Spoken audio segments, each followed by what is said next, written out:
beynime yerleş heykeş.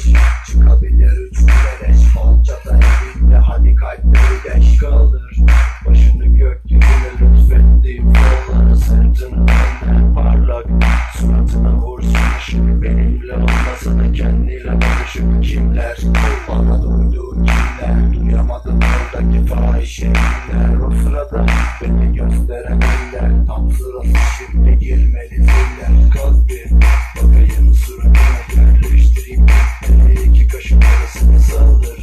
Sana tek kelimeyle birebir verdiğin cevapları diye dinle.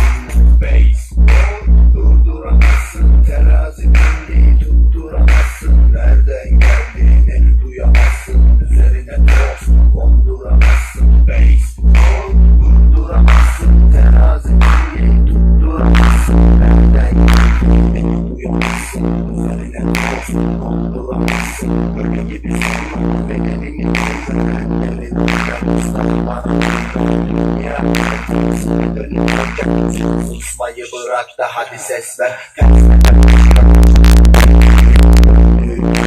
Yazansın senin burada, herkesi kendini dönmeye başlarsın.